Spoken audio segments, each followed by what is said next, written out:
Ben Silverio. I'm Andy Huddle. And I'm your host and host, Ansel Birch. And it's time to party! Yeah, give rock and Roll to you. Gay rock and roll to you. Gay rock and roll to everyone. See, back to time travel. Yeah. There it That's what is. Bill said. There it is. Yeah. Now listen. As you can hear, the party's already going. Woo. You've Party! stumbled in Yeah. to this wild Woo! party.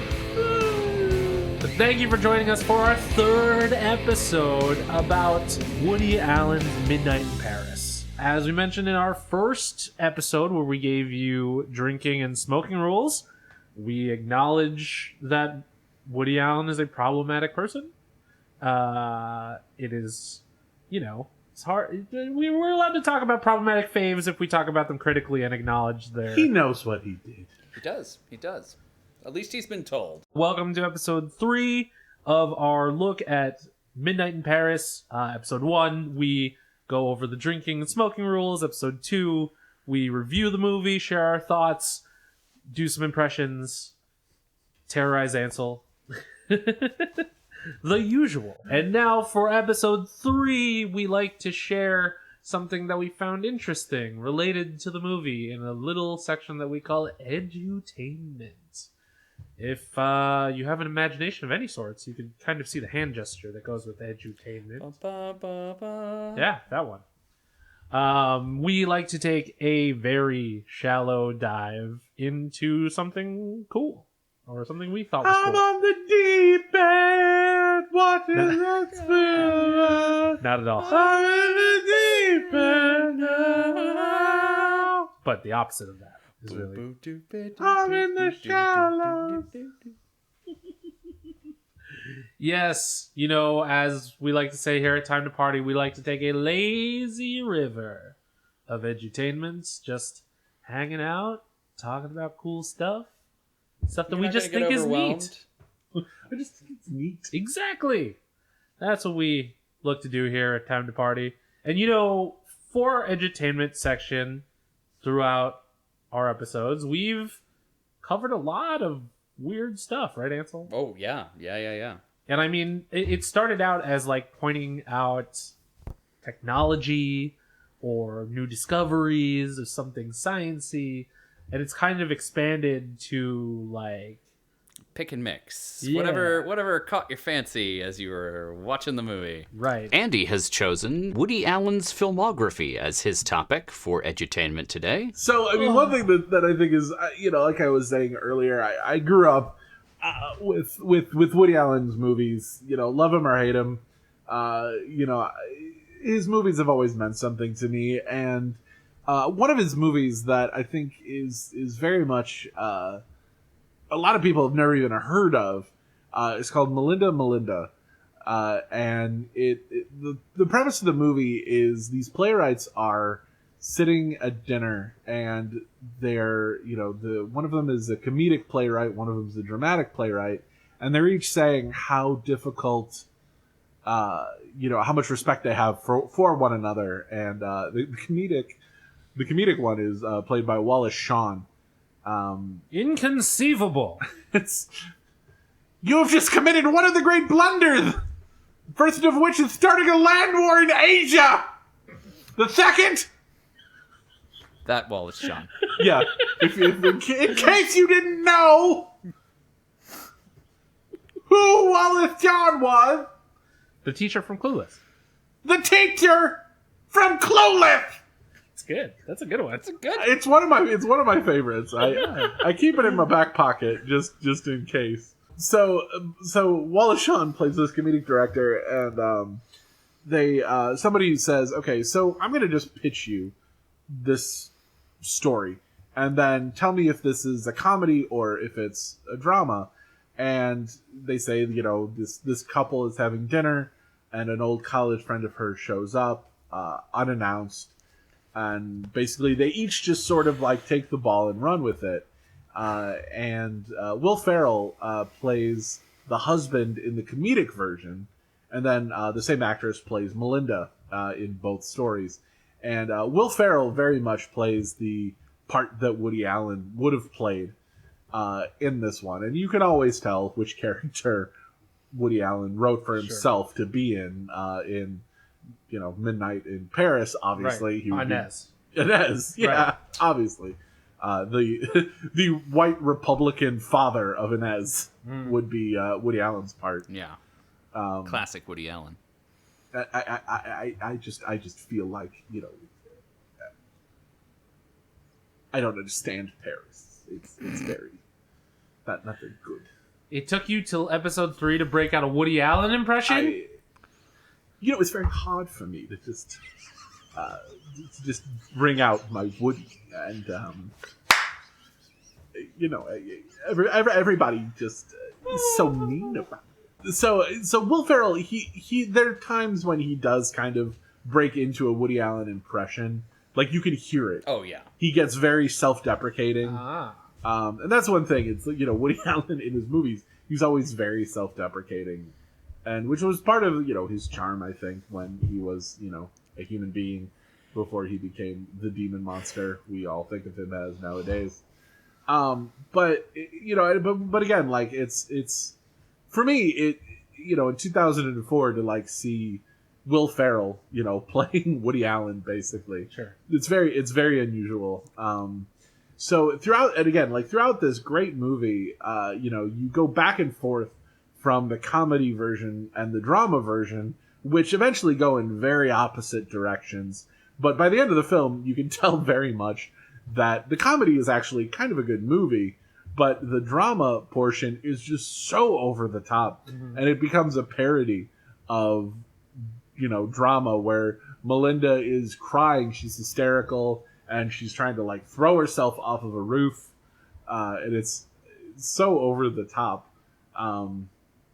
But but there are some really great moments where in one scene a guy will be playing a piano in the drama version, and then when you switch over to the comedy, there'll be a small piano on somebody's desk, and there's just little bits from one scene that'll be kind of pulled into the next, which is I think very, very interesting. And throughout all of his movies, especially in Radio Days, which is kind of a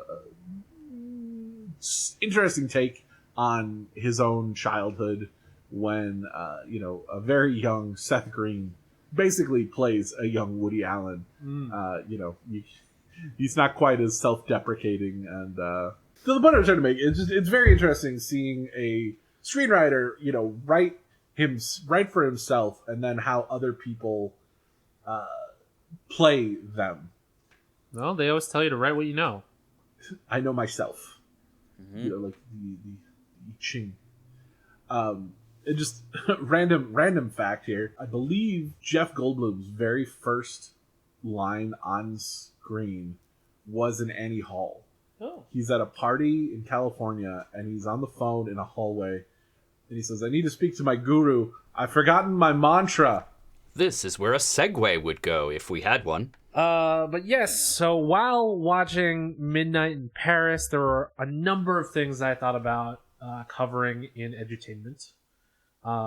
One being Hemingway, another being The Great Gatsby, because it would give me an excuse to talk about why I dislike it. But I mean, most of why I dislike it came from us doing it, or covering it twice in high school. Oh God. But yeah, there was a number of things that I thought about looking into for my edutainment, but I decided to go with carousels. All right. When Gil Pender goes back to the 1920s, they go to a party at a carousel. Like you do. Like you do, apparently. Right, and that's when they meet the bullfighter and the dancer. And So tell us about carousels. Sure. First, how many different names for a carousel do you think I found? none. Horsey go round. I'm like, that's one. So two. Roundabout, hurdy-gurdy, Oh, I like that. That's good. the galloper, Oh. Okay. jumper, the horseabout. This is my favorite one. The horse tornado, and flying horses. All different names for a carousel. Interesting that carousel is the one that won out. Yeah. I know, right? I think it's because John Carousel was the better marketer. Yeah, that's just how it played out for. I just want there to be like a boardroom meeting and be like, all right, gentlemen, I got a new invention. It's gonna change the world. What are you gonna call it? I don't know. I got this list of 12 names. The whirly birdie. Horsey go spin spin. Horsing around. Twirly horseums. So the word carousel originates from the Italian carosella or the Spanish carrocea, which means little battle. And that goes back to what a carousel was originally used for. It was originally a tool to get better at jousting. What? Huh. Yeah. So it emerged from early jousting traditions in Europe and the Middle East, and knights would gallop in a circle, tossing balls to each other, which is apparently very hard to do. On a yeah, I don't know. Yeah. That Yeah. makes sense. And so it evolved into this this wooden structure that would spin, and you had to like use a lance to like get rings. So it's like a never-ending. When you would try to get the brass ring. Right, exactly. Which is why Cesaro got fired, because he could never grab the brass ring. All right, he let his contract expire. And... I mean, you are talking to a man who has emceed quite a number of jousts. Exactly. That was why I was a little hesitant to bring up Carousel, because I thought that you would overshadow me with information. Oh, not But me. Oh. As the mayor of Bristol, I got to oversee the first joust of the day Oh. every day for about 4 summers. Oh my gosh. It was really good. good. Honestly, it was a really good time. That sounds awesome. But no, they did do test of skills where they would have kind of like 3 rings, like a ring within a ring within a ring, Uh-huh. and they would see who could get the smallest ring. So they did a lot of really cool like feats where they would like throw rings and stuff like that and try to catch it. But no, never anything.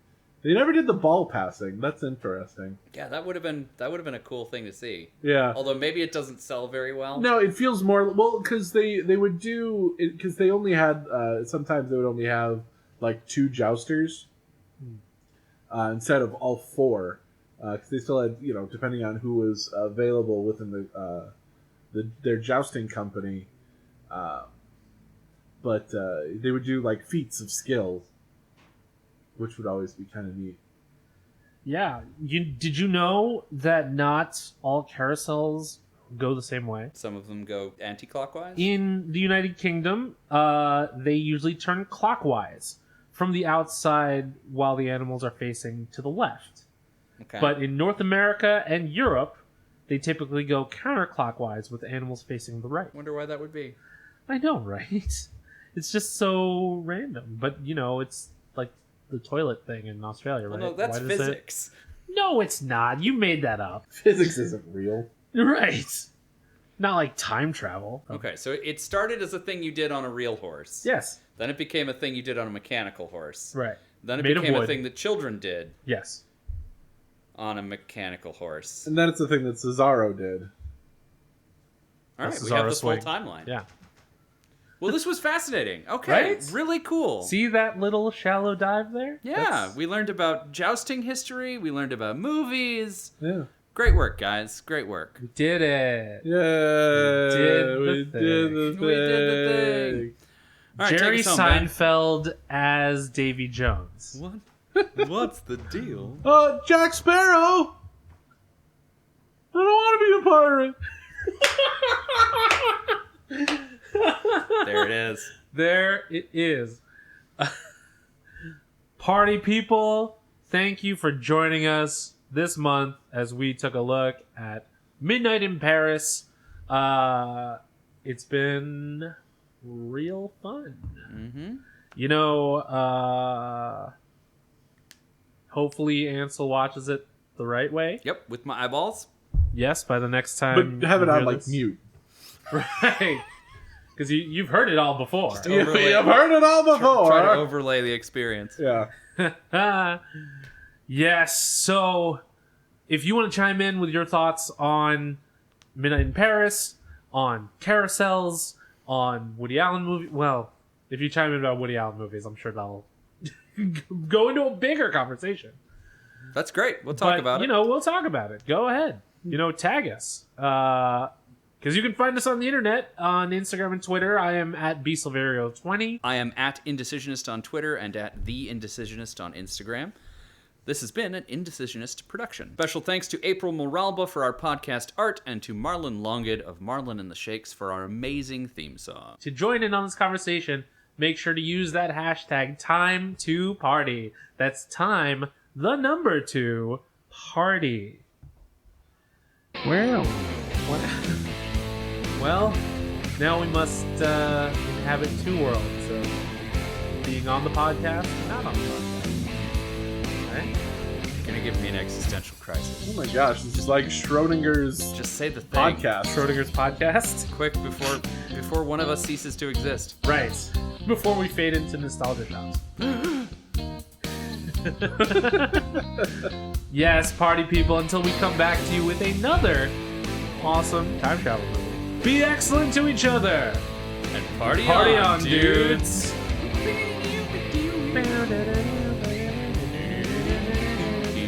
Put that loop down.